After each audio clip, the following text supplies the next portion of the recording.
AITA for refusing to babysit my sister's kids when she had an important work dinner. She just uses me and thinks it's my duty even though they're not my children.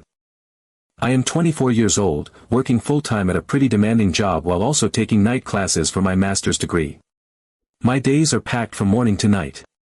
I wake up at 6:30 a.m., commute to work, do a full day, rush home, grab a quick bite if I am lucky, and then either log into my online classes or head straight to campus for in-person seminars.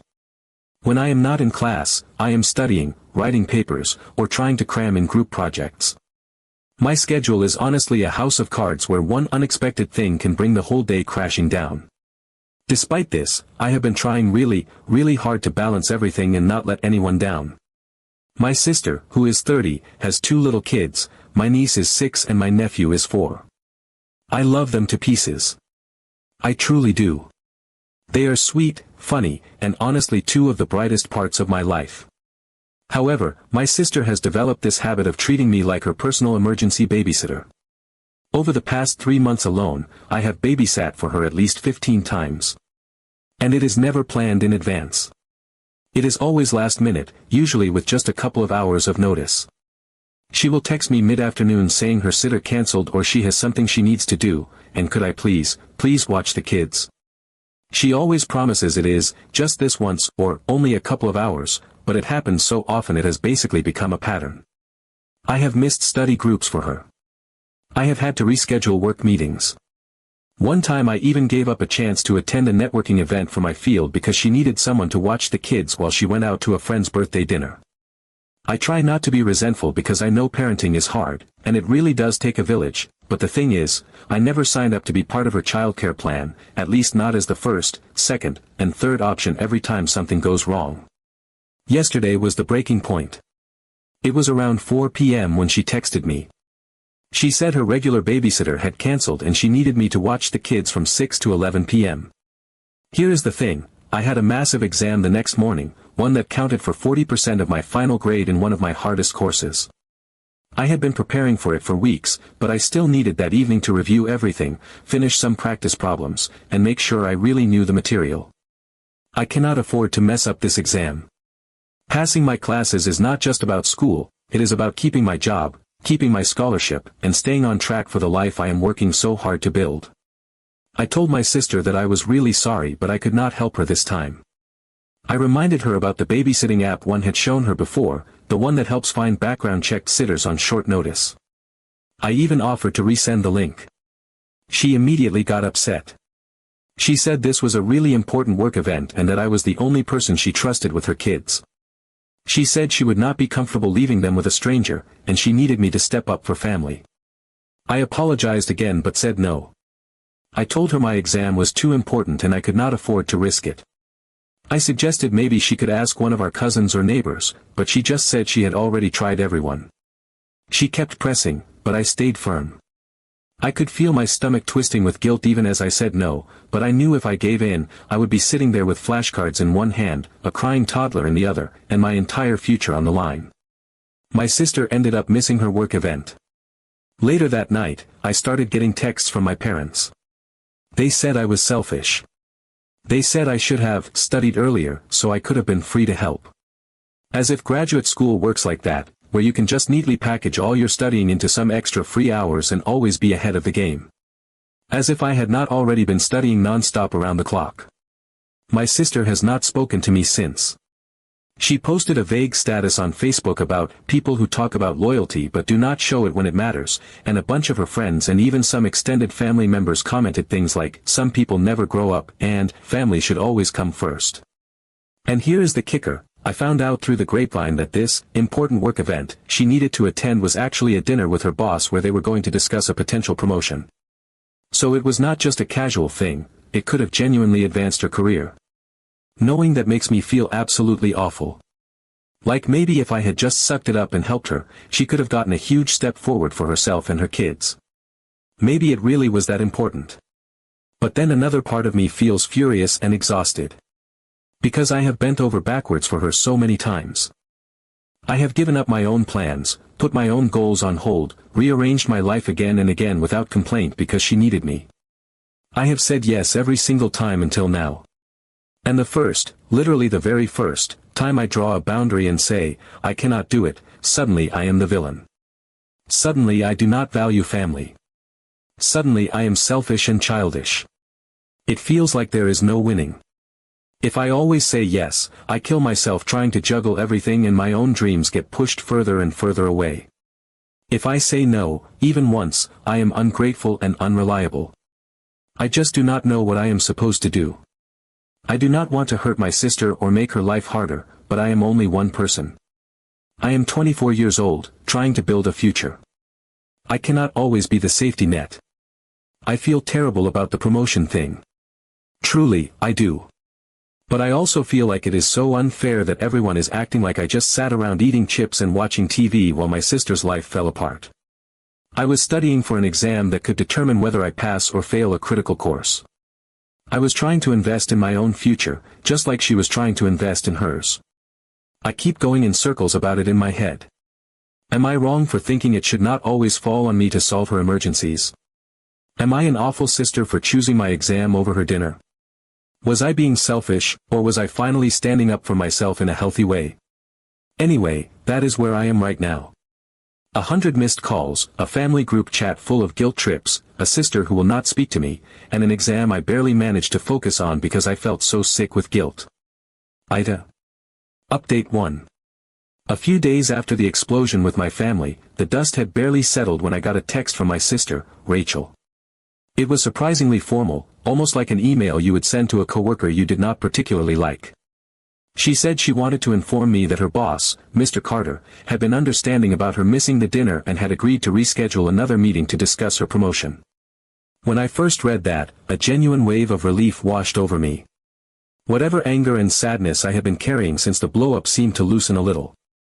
I thought, maybe this nightmare would not end with permanent bitterness. Maybe things would still work out for her, and we could all move forward. But then I kept reading, and my heart started to sink. Rachel said this rescheduled dinner was my chance to make things right. She laid it out plainly. She expected me to babysit during her new dinner with Mr. Carter. She said that because my selfishness had almost cost her a career opportunity, I owed it to her to step up now. I just sat there for a few seconds, holding my phone, feeling my face grow hot and my stomach knot up. It was like nothing had changed. After everything, after months of rearranging my life at a moment's notice for her kids, after being vilified and dragged by my own family for the one time I put my own obligations first, she still believed my time belonged to her. She still believed that I should be available on command because she deemed her needs more important than mine. I took a deep breath. I thought about all the nights I stayed up late finishing papers because I had spent the evening babysitting her kids. I thought about the meetings I had cancelled, the professional opportunities one had quietly let go of, the stress migraines I had endured trying to make everything work. I thought about the guilt-trip text messages from our parents, the social media posts implying I was a terrible sister, the crushing weight of being everyone's punching bag. And I realized I would not, keep living like that. I texted her back calmly. I told her I was truly glad her boss was giving her another opportunity. I said I hoped it went well and that she got the promotion she deserved. But I also made it very clear that I would not be babysitting. I reminded her, in neutral, respectful language, that I had helped her many, many times in the past without complaint. I told her that I had my own obligations, and that I would not be putting my responsibilities aside again. To be helpful, I even resent her the link to the babysitting app one had recommended months ago, the one she had always brushed off because she did not trust strangers. Almost immediately, Rachel fired back a string of texts that practically crackled with rage through the screen. She said this situation was different because it was a second chance she almost did not get. She said I had to do this because it was my fault she missed the first dinner. She insisted that I owed her, that family loyalty meant stepping up even when it was inconvenient, that I was choosing to abandon her at a critical moment. It stung, badly. Not because I thought she was right, but because it was so clear that she saw me not as a full human being with my own life and goals and needs, but as an extension of herself, a tool she could use whenever it suited her. I sat there staring at her messages, feeling a slow, steady anger replace the guilt that had been eating me alive for days. I realized that Rachel was not going to change. She would keep taking and taking until there was nothing left of me if I let her. I responded simply that I was sorry she felt that way, but my answer was no. I said I hoped she would use the app or find another trusted friend or relative, but I would not be available. Then I put my phone on silent, closed my eyes for a moment, and just breathed. The silence from her side was deafening. No follow-up texts, no calls, no angry messages from my parents, at least not immediately. For a while, it was just me sitting in my tiny, cluttered apartment, feeling something I had not felt in a long time, peace. It was not easy. I still felt the gnawing guilt, the ache of knowing my sister thought I was a monster. But underneath it, there was also something steadier, something stronger. A feeling that I had, for once, chosen myself. Later that evening, my curiosity got the better of me and I peeked at her Facebook page. There was another vague post about people who only show up when it is easy, which I knew was aimed at me, but I refused to take the bait. I reminded myself that standing up for myself was not cruelty, no matter how loudly other people screamed that it was. Hours ticked by. I finished some of my homework, made a real dinner for the first time in days instead of just inhaling instant ramen over my laptop, and actually got a full night of sleep. For the first time in what felt like forever, I was not anxiously waiting for the next emergency to hijack my life. And you know what? The world did not end. Later that night, Rachel ended up hiring a babysitter from the app, someone named Amanda, and went to her rescheduled dinner. Update 2. Just when I thought the chaos was finally behind me and I could get back to my life without another emotional landmine exploding in my face, Rachel sent me another string of texts. This time, it was not begging, it was not guilt-tripping, it was demanding. She informed me, in a series of sharp, clipped messages, that I needed to reimburse her for the cost of the babysitter she hired. Apparently, Amanda, the sitter she found through the app one recommended, charged $120 for the evening. Honestly, that seemed completely reasonable to me. 5 hours with 2 small kids is a big job.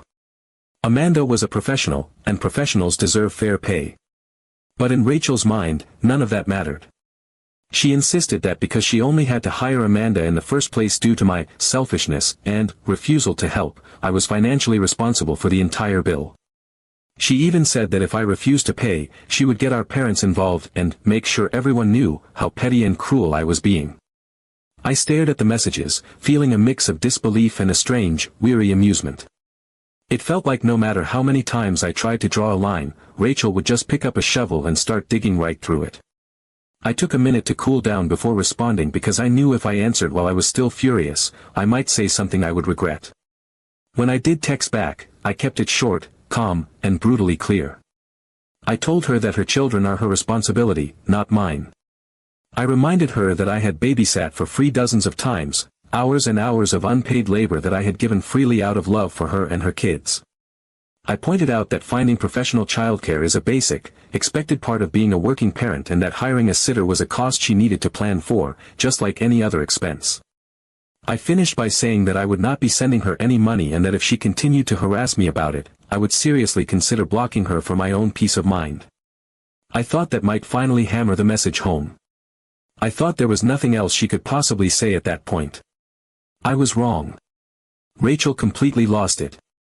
She sent message after message, paragraphs of pure rage, accusing me of abandoning family, of choosing money over love, of being cold-hearted and selfish.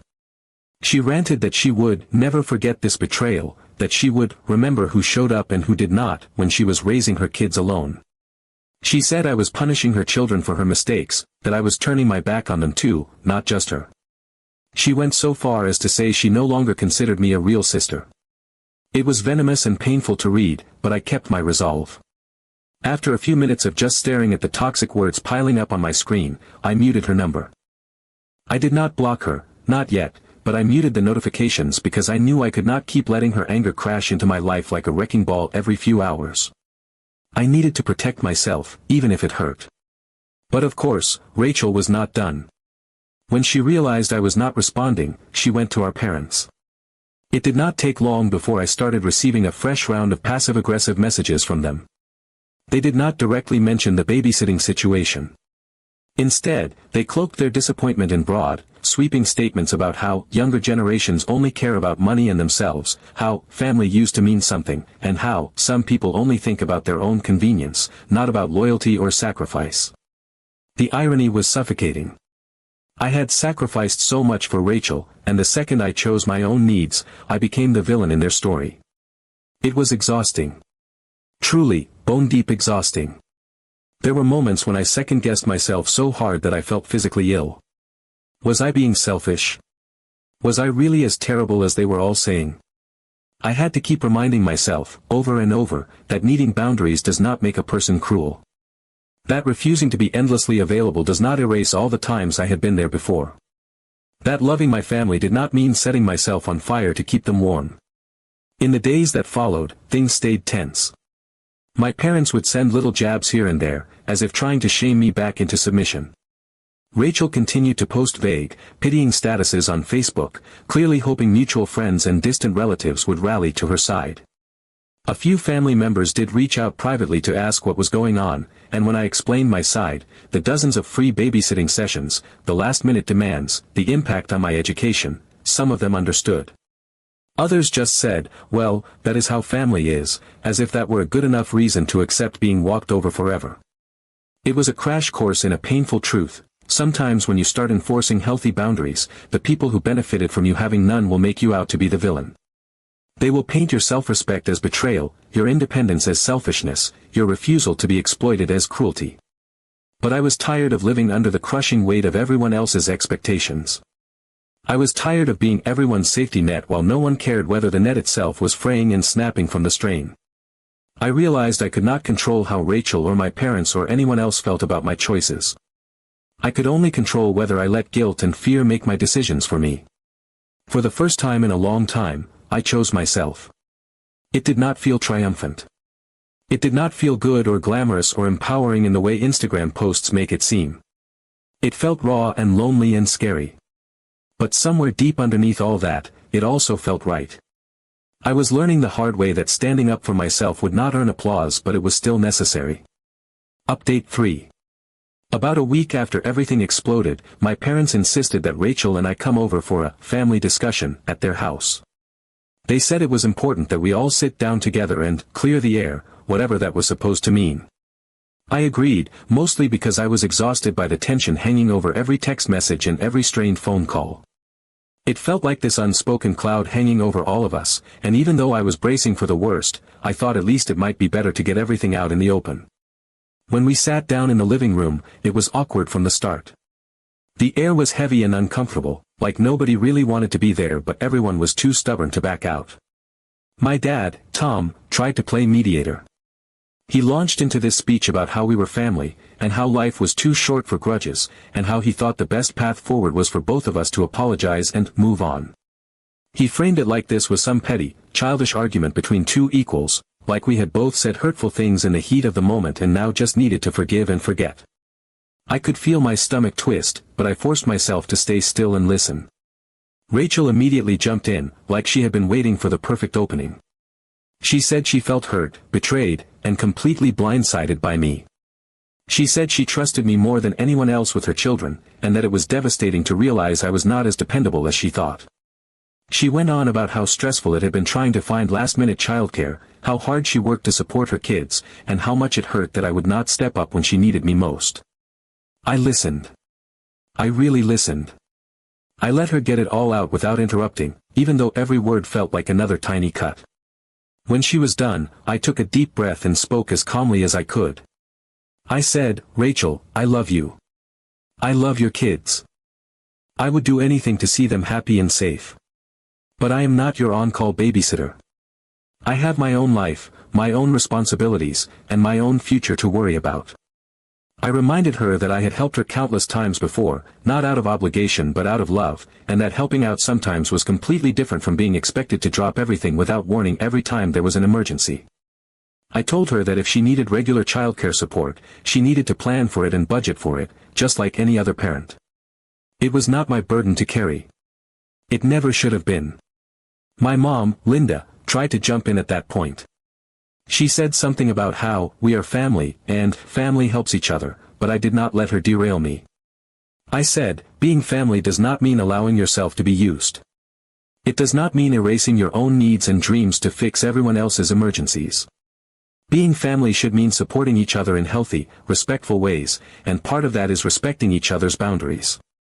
I said that I deserved to prioritize my education, my career, and my mental health without being treated like a villain or a bad sister.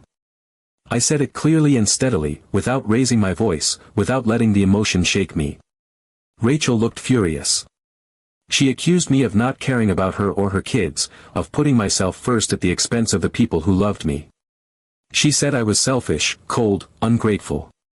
I sat there and let her rant without interrupting, because I knew arguing would get us nowhere. When she finally ran out of steam, I simply repeated that I loved her and her children, but that loving someone does not mean sacrificing yourself at every opportunity. Setting boundaries does not mean love disappears. It just means the relationship becomes healthier. In the end, there was no magical reconciliation. There was no big emotional breakthrough where we cried and hugged it out. Rachel stormed out of the house first, slamming the door hard enough that the windows rattled. My parents looked visibly uncomfortable. They mumbled something about how it would all blow over eventually but did not push further. I left shortly after, feeling drained to my bones but also strangely proud of myself. For once, I had said what needed to be said. I had not folded just to keep the peace. I had spoken up for myself. In the weeks that followed, Rachel and I had very limited contact. She kept her distance, and I respected that. Our relationship was strained, but at least it was no longer so lopsided. She eventually found a reliable part-time nanny to help with her childcare needs.